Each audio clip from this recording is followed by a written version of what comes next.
Well, good morning again. Good to see you all. How's everyone doing? Ooh, wow. Okay, everyone who was at the serve team party. How many people were at the serve team party who serve? And yes, everybody's tired from that. Tired of clapping, tired of cheering. I get it. No, thank you guys, everybody who came out. And again, like Pastor Nathan said, thanks to everyone who serves week in, week out, making this church able to do what we feel God has called us to do. So, Super Bowl Sunday? Yeah? Who's watching Super Bowl? Anyone? No? Okay. Not actually a ton of fans. We will probably be watching it. Maybe I'll be napping. We'll see what happens. We'll see how much energy I still have. Yeah, if we haven't met yet, again, like Pastor Nathan said, my name's Kevin. I get to be part of the pastoral team here, which is such a gift, such a blessing. I am very grateful to be able to do what I get to do. Who had a busy week? Oh, not as many people as I thought. Do you guys want to hear a definition of adulthood that I heard once? Thank you. One, at least. I'll do it for one. Adulthood is saying, but after this week, things will slow down a bit. Over and over again. And then you die. How's that for hopeful and encouraging? Just kidding. I hope there's more hope in your life. But sometimes it feels that way. Sometimes it feels like just one week after another. This is a busy week for me. It was good, but it was busy. Well, today, as you've noticed, I am starting a new series called You Don't Complete Me. And I really think that this is going to be transformational for us as a church. Obviously, it's February. Valentine's Day is around the corner. All you husbands, you're welcome. If you forgot, there's a little reminder. It's coming up. And in February, relationships just get highlighted, right? People start talking about them. If you're in one, you focus on it a little bit more probably. If you're not in one, you feel the lack of relationship a little bit more. If you're in a strained relationship, like that, can feel a little bit touchy. So relationships can be amazing, but they can also be really hard. They can also be frustrating at times and all of those things. So in the next few weeks in this series, we want to try to talk about relationships in a healthy way, in a biblical way, as we lean into this truth that you don't complete me. Turn to your neighbor and say, neighbor, I'm not hearing you guys. Neighbor, you don't complete me. Some of you guys had a hard time. Say it again. You don't complete me. You don't complete me. My wife is yelling at me from the front row. All right, let's pray together, and then let's dive into this, because this is true. That person sitting next to you doesn't complete you, no matter how much you want them to. No person or thing could complete us. So that's what I kind of want to set up today. Let's just pray together, and then we'll dive right in. Oh, Jesus, you are good. And yeah, like Pastor Nathan said, you are generous to us. And we thank you for your presence here. We thank you for a community. We thank you for the freedom even to meet like this and have no fear, no shame. We can just connect with you. We can connect with each other. And God, I pray whatever happens in the remaining time of this service, that you would have your way. If you want to use my words, that is fine. But ultimately, God, I pray that you would speak to hearts, that you would change us from the inside out, that these wouldn't just be words, but that they would go deep and they would yield good fruit. Amen. Who here likes woodworking, carpentry, that sort of thing? Yeah, wow, a lot of hands. That's awesome.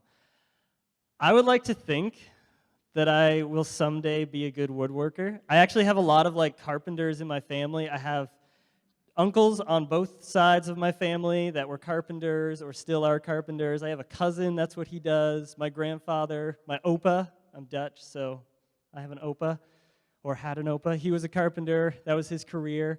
And my dad, that wasn't his career, but he's really quite good at woodworking. He would try to convince you that he's not, but then he'll build these things, and I'm like, this is amazing. I certainly can't do this. So I'm someday maybe I'll be have some time and get to dive into this kind of fun hobby. It looks really cool. So I'm like an aspiring woodworker, but I can remember in my second year of ministry school, I went to ministry school in California, and I was living in this house with like 9 other guys. It was about as crazy as you'd expect. And in the backyard of this place, there was just some scrap wood hanging around, and no one had any use for it. No one was doing anything with it. And I was like, now's the time. I get to lean into this like dream of mine to become a woodworker. And so I decided I'm going to take these bits of wood and I'm going to make a stool out of them. I'm not exactly sure why, but for some reason I was like, I'm going to make a stool. So I Google it, because everybody does whenever you're first starting something. And I'm like, how do you build a stool? And I've never done anything like this before. So I like look up some very simple plans, and I was like, yeah, I think I can probably do this. And so I like get the wood out there, and I start cutting things, and then, discover that I mismeasured it, and like cut some more, and try to like fit the pieces together. And then I got busy, as you do. And there's homework, and there's classes, and I started dating a really phenomenal lady, so that was really fun too. And by the time that I finished my second year and went back to Canada for the summer, that stool was basically just a bunch of wood lying on the ground. In my mind, someday, maybe it could be that. But actually, I went back to the house the following year, because I went back to California, and someone had taken it and like made it into a bench instead, which I think is funny. I was like, it was supposed to be a stool, but at least somebody made something out of it, I guess. But I'm an aspiring woodworker, but I left that project unfinished. Has anyone ever left a project unfinished? You start something with the best intentions, and it just doesn't go very far? Yeah, I've definitely done that. But more to the point of today, have you ever felt like you were the unfinished project? Like you were a little incomplete? Like you were, to use my story, some scraps of wood. I don't really know what I'm doing. I'm not really sure what I'm supposed to be.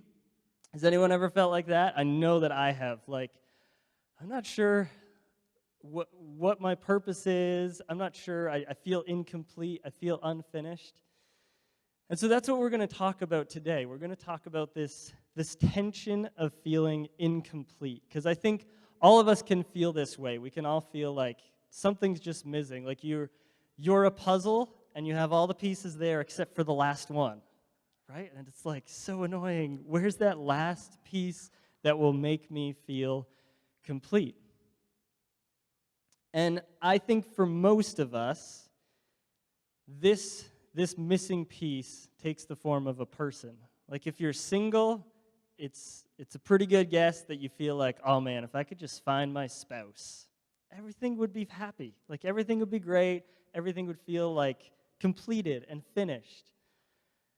And if you're married, maybe you're like, oh man, if we had a child, that would just complete us. We would feel finished. Everything would feel great. Or maybe it's not like a relationship in that sense, but there's just someone that you really admire, and you're like, oh, if I could be friends with that person, like on a deep level, everything would be great. Like if I could just get that person's attention, we could connect at a deep level. We could go to Timmy's and have coffee together. Like, I've made it if I can connect with that person. Or maybe it's just recognition in your workplace. Like, you want a leader who will recognize you and mentor you and build you up. And I think it's pretty common, like I said, that this missing piece, this feeling of incompleteness, takes the form of a person. But I think it could also be things and stuff, too. Like, maybe it's like, man, if I was just making a little bit more money, this would be a lot easier. Or maybe it's, honestly, for at least me, I won't speak for my wife, but for me, the biggest temptation is like, once we find a house that we can settle into. If you don't know our story, right now we're living with our in-laws, which are amazing. They've been very generous to us, or my in-laws, my wife's parents. And it's great, but we want to buy a house. And so there's this temptation to feel like every little bit of tension and incompleteness and feeling of lack is like, but once we get a home, like everything will be great. Everything will be fantastic. And it's true, right? For you guys, it's true. But that's the temptation, right? We look to something to fill us up. And none of these things are bad. None of these things are wrong. Like, there's nothing wrong with friendships, good relationships, houses, moving out of your in-laws' place. But the problem comes when we look to that thing or that person to complete us. Say it again. You don't complete me. You don't complete me. Say it again. You don't complete me. But we all want to feel completed, right? Who here wants to feel completed and finished and like resolved and happy and validated, secure, all of these things, right? Everybody wants this. I want it. So how do we get to that feeling? If we're all a little bit unfinished, if we all live with this tension of incompleteness, what's the solution? If you have your Bibles, and I hope you do, go ahead and open to the book of Philippians, chapter 1. And this is a letter written from Paul and kind of a little bit co-authored with his spiritual son, Timothy, to a church in the city of Philippi, which is why it's called Philippians. And Paul starts this letter with just some encouragement towards the verse and towards the church. And in verse 6, he says something that I want to land on and kind of just pick apart for a few minutes. So again, Philippians chapter 1 and verse 6. So this is Paul speaking to the church, and he says, and he's talking about Jesus, about God, he who began a good work in you will carry it on to completion until the day of Christ Jesus. He who began a good work will carry it on to completion. So there's 3 takeaways that I want us to take from this verse. The first one is to remember what he's done. Remember what God has already done in your life. And I think this can actually, this for me personally can help with the feeling of incompleteness or lack, is just remember what he's already done. Take stock of what God has done in your life, like the gifts that he's given. My wife, like this job, I feel blessed all the time. But if I'm not aware of it, I can really quickly get into like, oh man, I just like need more things or more relationships or like I just need more. But if I actually take a step back and think like, oh man, God has been so generous to me. I have so much stuff. I have so many blessings in my life. I have jobs that I love. I have relationships that are really meaningful. Like God has supplied all of my needs, all of my needs and many of my wants. And whenever I focus my heart on gratitude, that feeling just gets a little smaller. Like, you know what? Maybe there's a couple like little bits of tension in my life, but overall, I'm doing great. I really am doing great. But if you don't take a moment to take stock of what God has done, you can really quickly get into that. And I know for me too, like just taking stock of how he's grown me as a person. Like I used to be so reliant on other people to like fill me up and give me validation and security and all of these things.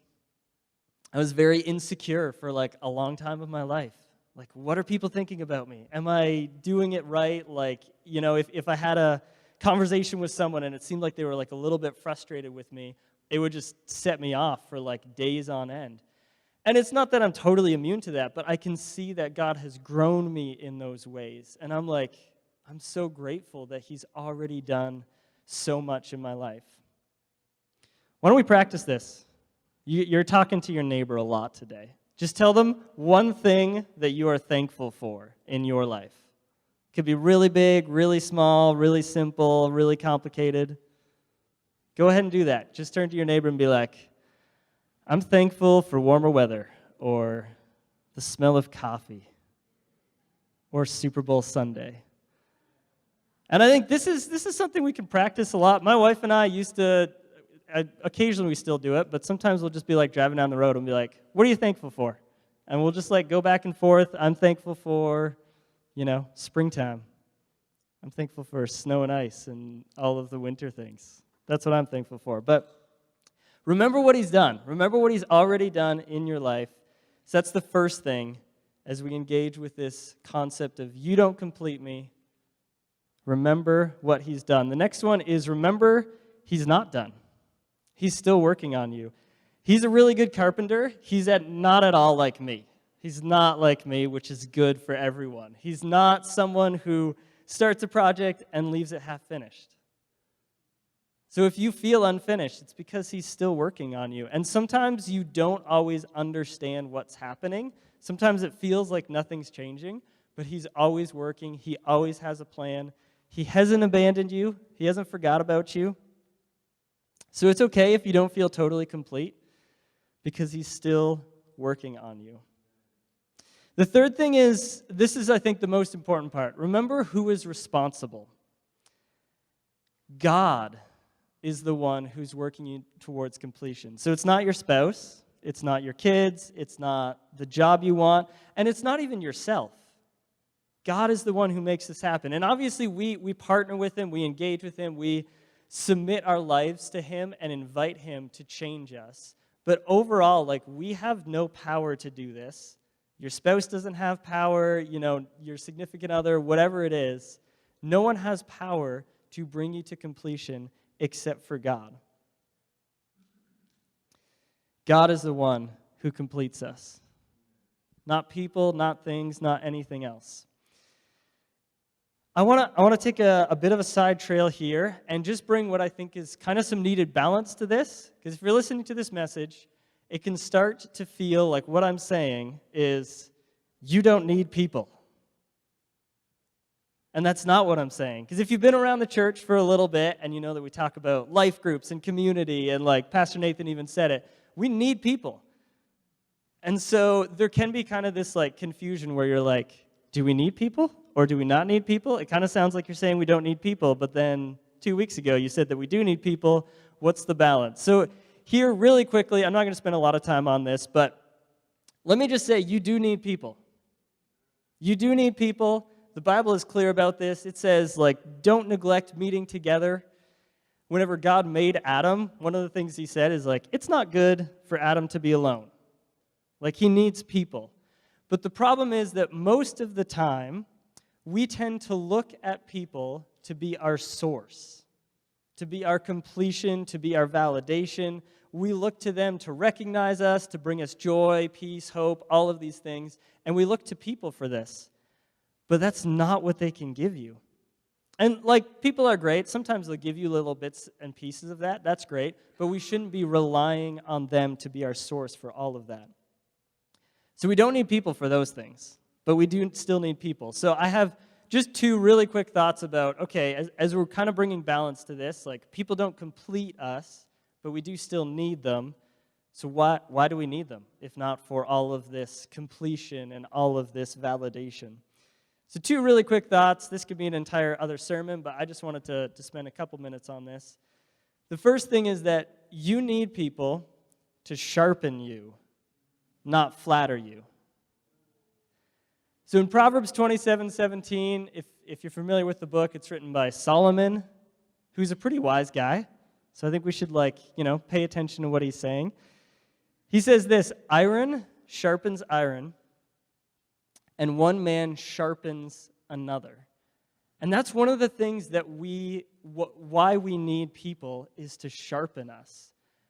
And that's not always a comfortable experience. In fact, I would say almost all the time it's not. If you think about iron sharpening iron, it's probably not a fun experience, right? There's sparks, there's it's friction, it's heat, it's not a fun experience, but it's necessary.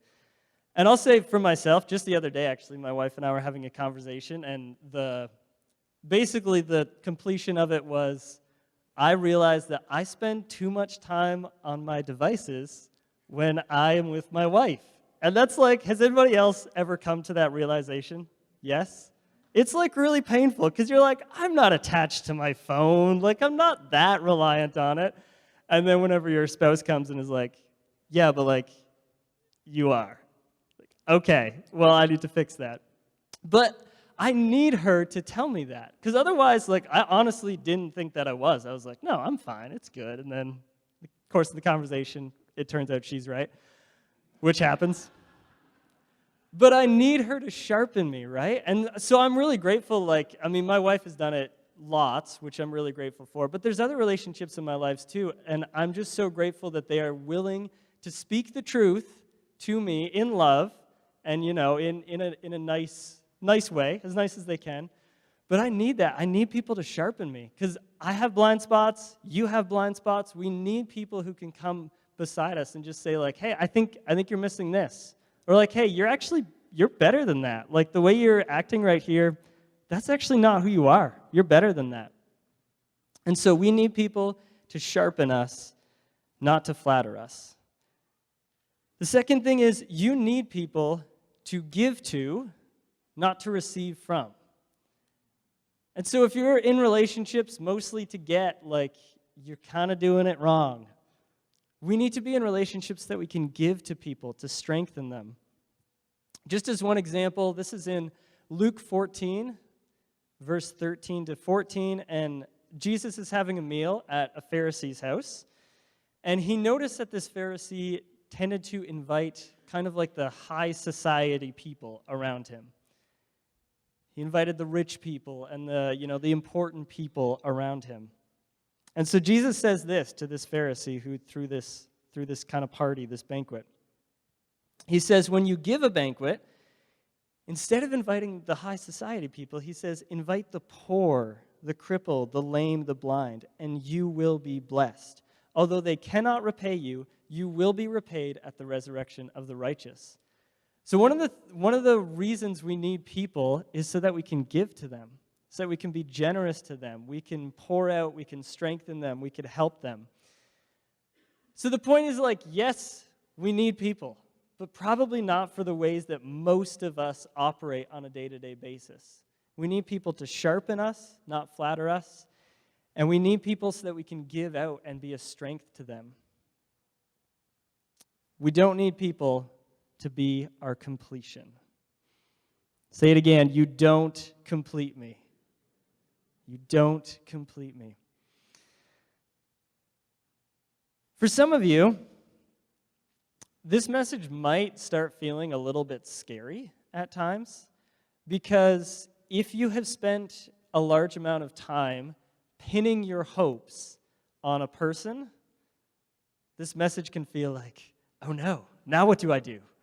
Like, if you have spent a lot of time just being like, oh man, if God lets me meet my spouse soon, like, everything will be great. And now you're hearing, like, that's not necessarily true, And, like, my wife is amazing, but she doesn't complete me. She's not the reason that I'm a whole person. And I'm certainly not the reason that she's a whole person. And so it might feel kind of scary because maybe you've been pinning your hopes on either a person sometime in the future, or maybe you're like, oh man, if my spouse would just change in these two ways, or like if this friend would just, call me a little bit more, or like engage with our relationship. And now you're hearing, like, that's not necessarily going to solve everything. Maybe it's nice if that happens, that's great, but it's not going to solve all your problems. It's not going to complete you. And so at this point in the message, it's possible that some people are feeling like, what do I do now? And the answer, of course, because we're in church, is Jesus. And not just because we're in church, because it's the truth. People are great, but they cannot fill you up like Jesus can. And so right now, I've given you a little bit of Bible for this already, but I'm going to run through pretty quickly a bunch of verses that just kind of reinforce this concept of Jesus being all-sufficient, being the one who completes us, being the one who fills all of our needs. But right before we do, I want you to connect with something in your life or some area of your life where you feel incomplete, like right now. So just take like 10 or 15 seconds and be like, where do I feel tension, or where do I feel like a lack of validation, or just incomplete? Where do I feel incomplete right now?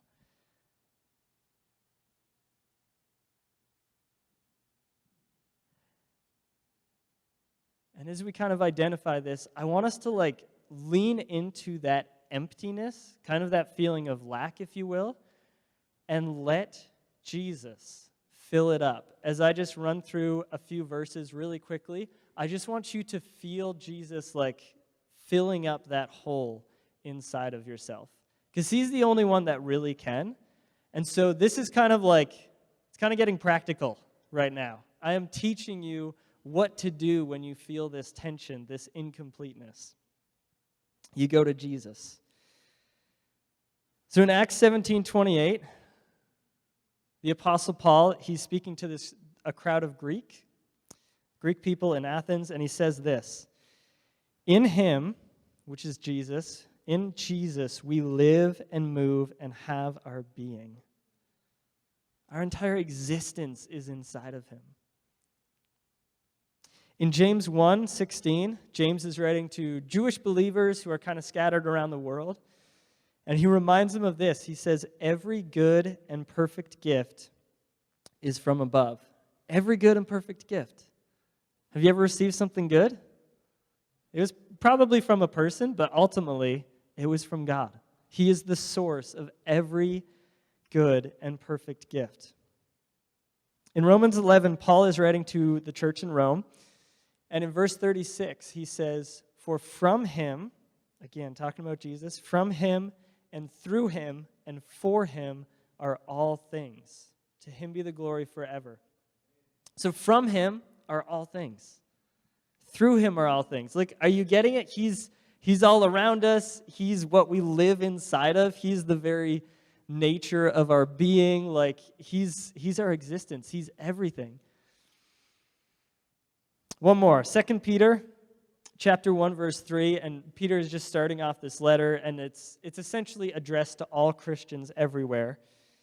And he starts it off really by saying, "His divine power has given us everything we need for a godly life through our knowledge of him who called us by his own glory and goodness." Everything. Everything. So this is the point of all of it. God is enough. He is. If you're feeling incomplete in relationships, God is enough to fill those spaces. If you feel like, man, I never got the relationship with my parents that I wanted, that's a real thing. God is enough. If you feel like, oh man, like my relationship with my kids is just not where I want it to be, God is enough. He's enough for every area of our life where we are feeling incomplete. So why don't we say this? God, there we go. God, you complete me. And just declare that over this, whatever you're still kind of holding on to, this feeling of lack or emptiness. God, you complete me. He is the completion. He is the finishing. I really don't want to be a community of people where we're looking for people to be our source or to be our completion. And I know in my life, I can remember, several times, but a few specific ones early on in our marriage with my wife, where I was just having a bad day. Anybody have bad days? I have bad days. And just it's like the emotions kind of get the better of you. You can feel yourself spiraling out of control, and you're like, I'm just not a good person right now. And so I was having one of these days, and I was just desperately trying to pull myself together, because I'm like, this is not good. And I can feel myself, when I'm having a bad day, it's really easy for me to drag my wife into my swirl of gross emotions.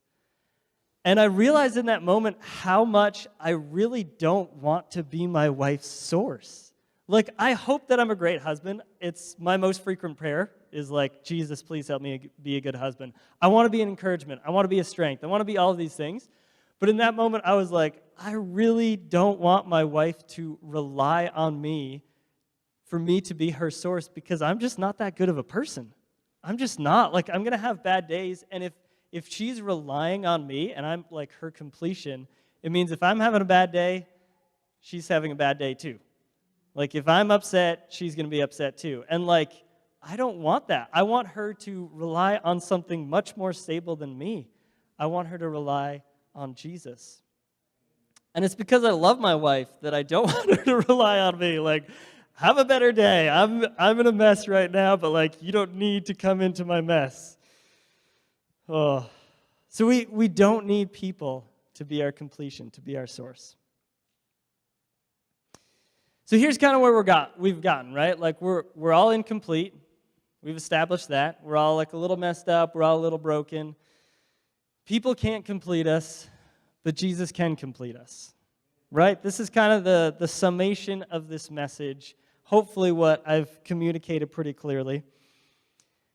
But at this point, we start wondering, like, okay, how do I make this practical? Like, great, Pastor Kevin, you've convinced me. Now what? Like, where do we go from here? So I have three kind of challenges, kind of take-homes for you to engage with this, and I hope make it really practical and start to see, like, some transformation in your life. So you ready? Here's 3 ways that I think we can engage with this and just lean into this truth that people don't complete us. You don't complete me. Josh, you don't complete me.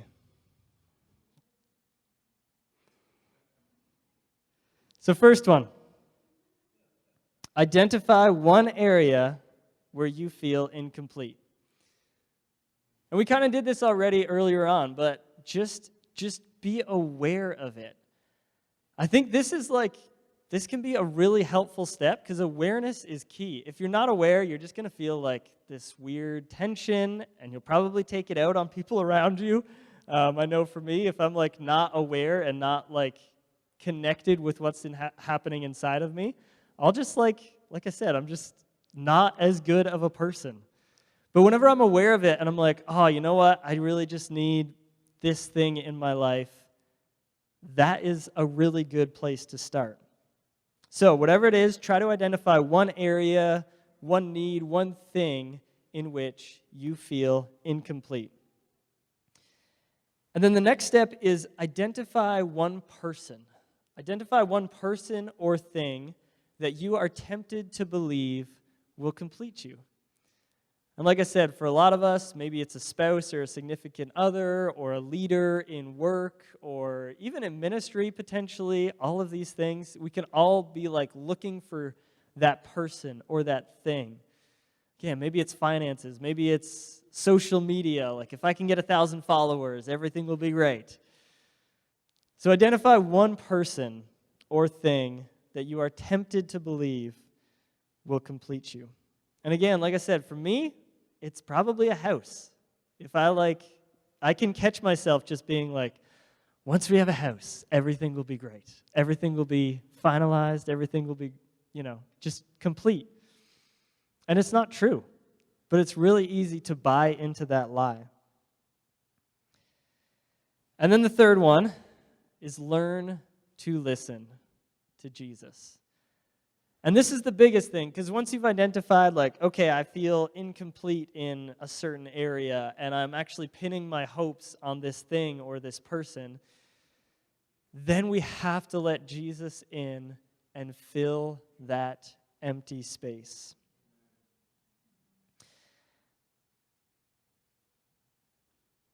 I do something for my wife every day that is probably the best thing that I could possibly do for her. And it is not buy her Tim Hortons or give her a massage or let her sleep in, although I hope, I try to do all of those things too.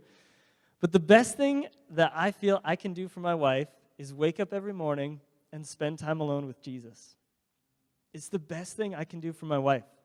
It's the best gift I can give her, because I know that if I wake up in the morning and I don't have my time with Jesus, I'm empty. Like I'm running on empty. It seems like humans just leak.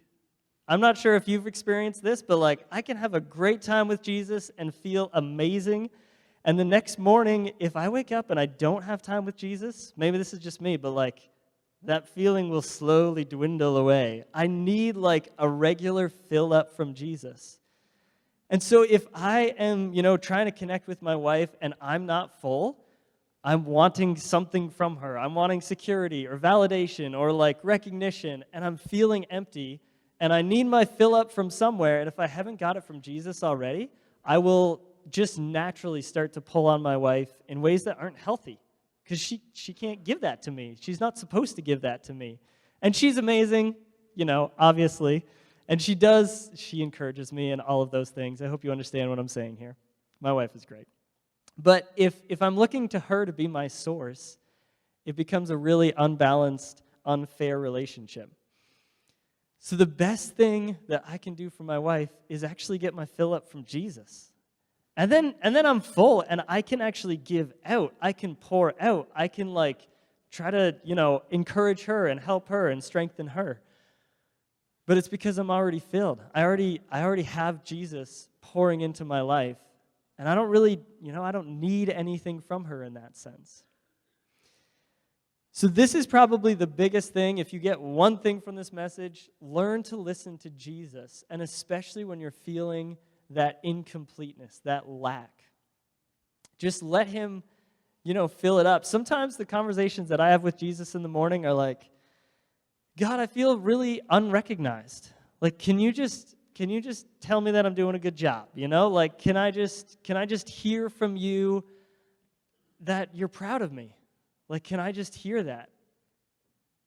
Or God, I'm really insecure about finances right now. And I know you've come through a million times before, but here I am again. I'm insecure about it. Can you just remind me that you're a good provider and you know what I need?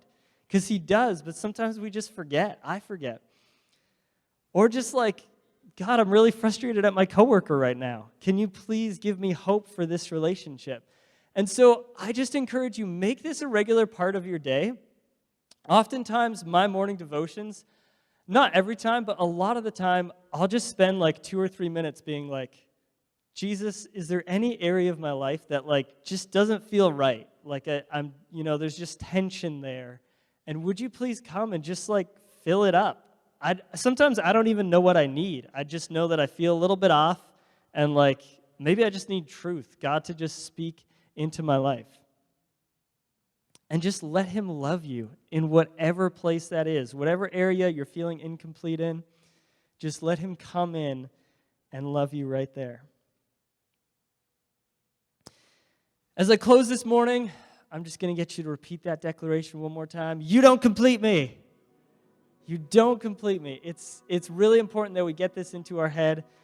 In the next couple weeks, Pastor Nathan is going to bring a few amazing words just to dive into relationships a little bit more and a little deeper.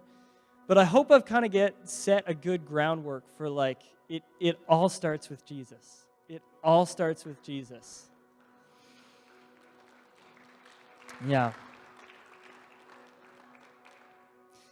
And I believe that as a community, as we move towards this, we will see the relationships around us transform. Because once we actually get that validation from God, everything else, it just starts to change. Our marriage gets stronger. When we're already filled up and we're not needy every time we go to our spouse, our marriages get stronger. Our connection to our kids will be deeper and more meaningful.